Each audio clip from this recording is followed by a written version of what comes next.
You're watching Showtime. The excitement continues when Celebrity Lifestyles peeks beneath the lid of Tinseltown to reveal how the rich and famous spend their time and money. Next on Showtime.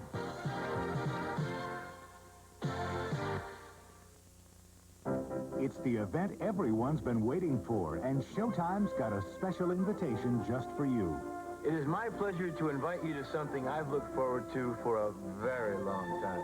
Graduation. For Hartford, Harriman, and all of us, it's a new year, the graduation year of the Paper Chase, only on Showtime. Don't miss the Paper Chase, the graduation year, beginning in June, only on Showtime. Okay, Ralph, Showtime Gremlins promo, take one. Gremlins, mysterious little creatures, sometimes cute, often dangerous, fascinated with electricity. They were... What's that? It's just the glitch. Keep going. All right. Fascinated with electricity, they were bred in the Orient to disrupt America's war. They're here. Oh, come on, knock it off, Ralph. It's only a movie. Oh, yeah? Well, if it's only a movie, what's that? Anybody got some raid? Raid? I think you're going to need Rambo, man. Look, let's try to stay on here. I'll go quick. Am I on? Listen, if you can hear me out there, tell your friends they're here. Gremlins are on Showtime.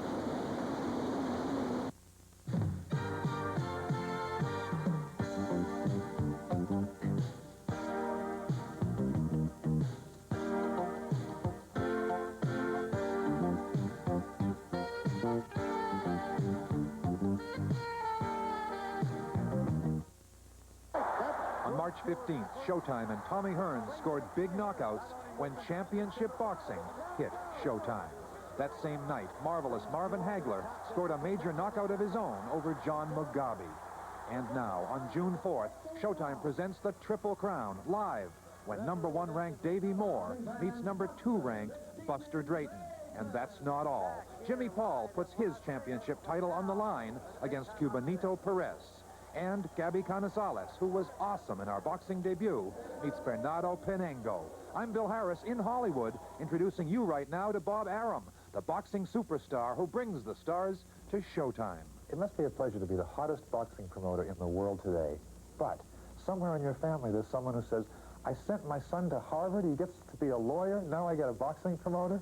Well, I really was psyched out about that. I mean, my mother was fit to be tied. Was she? Oh, yeah. And indeed, I've been in this business, boxing business, for 20 years now, since 1966. And it wasn't until 1979 that I gave up my association with my law firm because it was hard for me to confront my mother and tell her that I was going into this boxing promotion full time.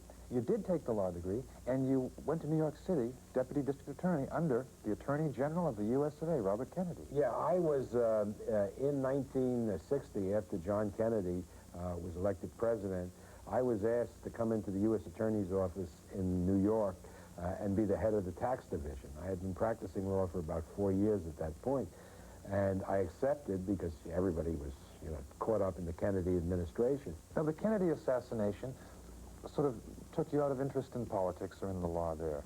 Yeah, Public service. well, yeah, after the president was assassinated and Bobby left the position of Attorney General, I mean, the incentive to be there was over, and I decided to go into private practice, not into boxing.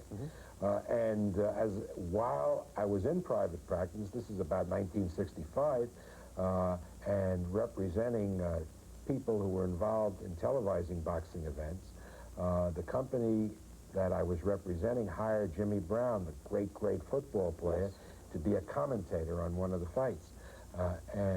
It was up in Toronto, and Jimmy came up, and just, a lot of people said that Jimmy was a hard guy to get to know, but Jimmy and I really had an instant rapport. And Jimmy said, you ought to be a promoter. And I said, come on, Jimmy, I don't know anything about boxing. And besides, there's only one guy that pays to promote, and that's Muhammad Ali, and he's tied up. And Jimmy says, no, he isn't. I'll get you together with Ali and his people. And I said, well, Jimmy, if you do, you'll be part of the company. This was the predecessor to Top Rank, a company which subsequently was named that. And Jimmy introduced me to Ali and Ali's Muslim buddies, like Herbert Muhammad. And I managed to hit it off with them, and we worked out an arrangement where they became part of this main bad company. And so the first fight that I ever promoted, which was in March of 1966, was Ali against George Chuvali, which was a heavyweight championship match. And I ended up promoting 25 of Ali's fights. Boy. Was Muhammad Ali a shrewd businessman? Not a shrewd businessman, the greatest promoter alive, the greatest promoter alive. I mean, everybody said to me, people would come up to me and say, oh, is that marvelous what you told him to say, and the poems and everything. I said, hey, I had nothing to do about it. It was him. How about the story that Muhammad Ali patterned himself and his persona after Gorgeous George, the famous flamboyant wrestler? Absolutely. You know, television was just starting then, I guess, well, in the 50s, and one of the stars of television was Gorgeous George. And Ali told me that he used to watch Gorgeous George all the time. And his whole act was a Gorgeous George act, but he perfected it because it really became part of Ali. You know, that whole act, you know, becomes part of you, and that, but it was all based on Gorgeous George. And Ali will admit it. Research shows, is it true that Bob Hope actually was responsible for one of your fights? Yeah, Bob Hope is the official matchmaker for the Hagler-Duran fight. What happened there was that Bob was an ex-fighter, and he always has a boxing skit in his birthday programs. And this was the 80th birthday program at Kennedy Center in 1983. And one of the skits was Leonard and Hagler, the fight that would never happen because Leonard had retired. Leonard, the night before the shooting at Kennedy Center, came down with an appendectomy. The producer calls me up frantically. What are we going to do? I said, I got Duran in training for the Davey Moore fight. I can get Duran down there if you send a private plane, which they did. So Duran was so excited. The President of the United States was going to be in the audience. He came down with 2 left shoes. A little flustered. All right. They went into the dressing room to get ready for the rehearsal. And they were buddies, Hagler and Duran, because Hagler is usually antagonistic to his opponent. And they go through this rehearsal, and Duran comes up to me and says, he no bigger than me. I kill Moore, I fight him next. I go over to Hagler's managers, the Petronelli brothers. I said, you know what he said? He said he wants to fight Hagler next. He's not even going to beat Davey Moore. Well, not only did Roberto beat Davey Moore, but he knocked Moore out at packed Madison Square Garden. Hagler was sitting in the audience. He jumped over the ropes. He was the first guy to get to Roberto to lift his hand. And that was the first big payday Marvin made. A huge, huge closed-circuit, Caesar's Palace pay-per-view success, the Hagler-Duran fight. And it all happened because Bob Hope was the matchmaker. That's funny. Another big name in boxing, although he says he's through with it. Howard Cosell says he's disillusioned with the sport and boxing holds no allure for him. What does Howard Cosell hold for you? Well, you have to understand this about Howard. Howard is very, very sincere. It's not that he's saying it from any ill motive. You have to understand that. But Howard is the kind of person that once he locks into a position, he becomes more and more stubborn and obstinate and irrational in that position. And that's the state he's at now. He became disenchanted with boxing after the Holmes-Cobb fight. He began to oppose it.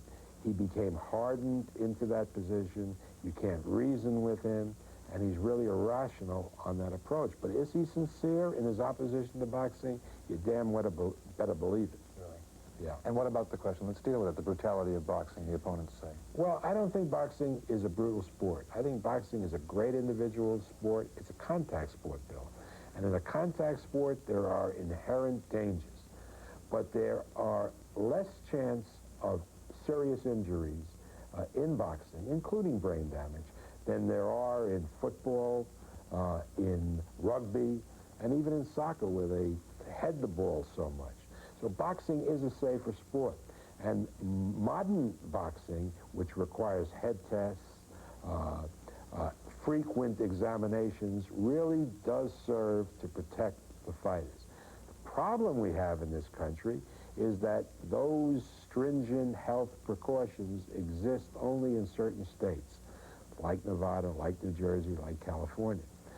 Other states don't have that protection. And until we get a federal commission which will legislate minimum standards, boxing as conducted in many states will be an unsafe sport. and should be abolished, really, in those states. Properly controlled, it's safer than most other contact sports. Okay.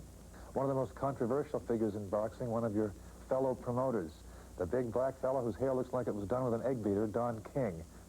Well, Don's style is a lot different than mine. Boy, it sure is. I mean, you got to give him credit. I was talking about a bit earlier about the Ali Spinks fights that I promoted. Well, Ali lost the title to Spinks in Las Vegas, and then the rematch took place at the Superdome in New Orleans, and Ali won back the title and then retired. And I promoted that fight, and it was a huge success. We had 3 other championship fights on the card. And as soon as they had announced that Ali won the decision, jumping into the ring was Don King, as if he had promoted it. So King is the kind of guy that loves to promote himself and get his face out there, and that's fine. That's his style. I don't quarrel with that. What I quarrel with, as far as Don, is that he ties up fighters by managing fighters, by having his son as the manager of fighters. In other words, in many Don King fights, particularly in the heavyweight division, both fighters are managed by Don King. There, the public has a right to be suspicious. Are these contests on the level? They probably are, but there's a suspicion about them. That's what he shouldn't do. I was interested to hear you say that there are women in boxing, and there's a humdinger of a lady promoter down in Texas.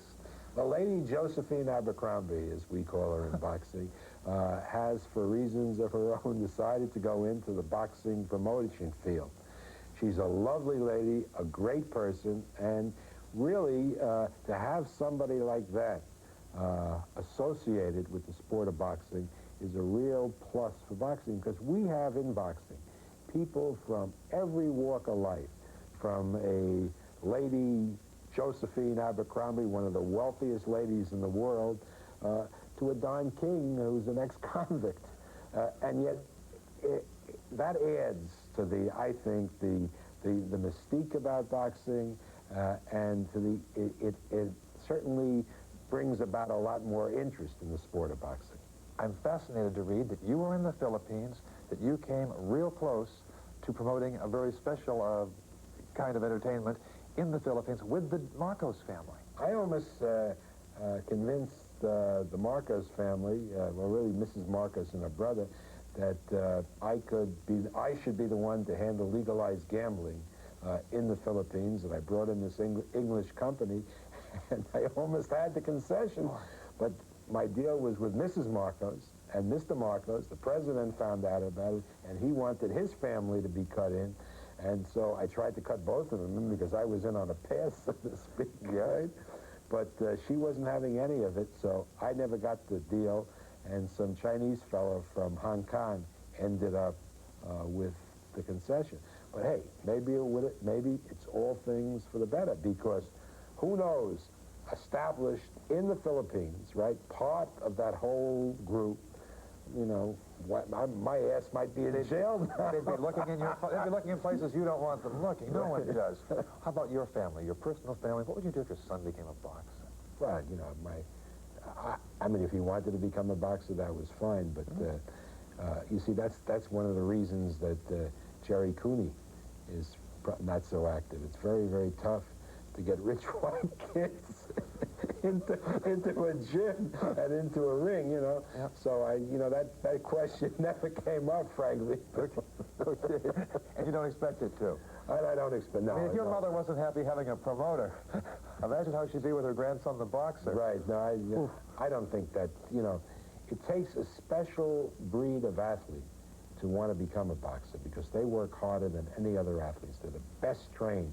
I mean, just try someday to put on a pair of gloves and fight a 3-minute round just against a buddy. One 3-minute round. By the time of the first minute and a half, your hands are coming down, coming down. They once had a program where they had National Football League stars fight each other, you know, in boxing. And it was a farce. They could never sell it. They taped it. They could never sell it for television, because the first round, middle of the first round, the guys couldn't keep their hands up. Have you ever gone in the ring with them? Well, you're crazy. I mean, I go in the ring, you know, I like go to congratulate or commiserate. with the Warriors. Go in a ring myself? Not just playing around. No, not even playing around. Not even. Playing. I won't even jump rope. He was Waddlebaum comedy. Bob Arum doesn't have to jump rope. He has the best fighters in the world climbing through the ropes exclusively here on Showtime. Today, a preview of some of the excitement to come. Don't miss the Triple Crown boxing action live on Showtime on June 4th. And there's lots more to come. Bill Harris in Hollywood. We'll talk again. You're watching Showtime. The excitement continues with all new adventures of Joe, Cliff, Lou, and Donald on Brothers. Join the Waters family and their friends for a warm and funny comedy. Next on Showtime. He's a master of disguise. Hi. A man of action. Hi. I was hoping you'd say that. A man of danger. What in the hell's the matter with you? He's a newspaper reporter, and he's about to write the story of a lifetime. Well, it'd be Fletch. Maybe. Well, now, I'm no lawyer, but I do believe that's a violation of my rights. Chevy Chase is Fletch. It's a hell of a story. On Showtime. Hi, I'm Jake LaMotta. Here's what's coming up on Showtime Championship Boxing. On June 4th, Showtime presents live an IBF Title Challenge slugfest. First, it's knockout artist Sensational Davey Moore versus Buster the Demon Drayton for the vacant IBF Junior Middleweight crown. Then, Jimmy the Ringmaster Paul defends his lightweight title against hard-hitting Cubanito Perez. And bantamweight sensation Gabby Canizales puts his title on the line with powerhouse Bernardo Pinango. The heat. The heat is on. Live at ringside on June 4th at 9 Eastern, 6 Pacific. It's Showtime Championship Boxing.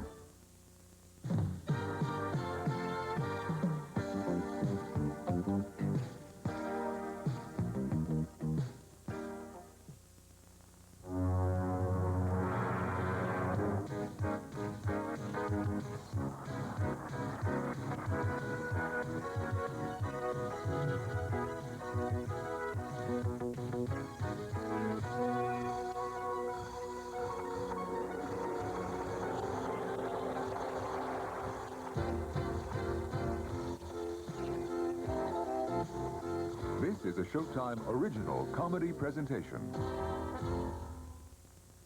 The following Showtime series contains mature subject matter. Showtime recommends viewing only by mature audiences. This presentation is closed captioned for the hearing impaired.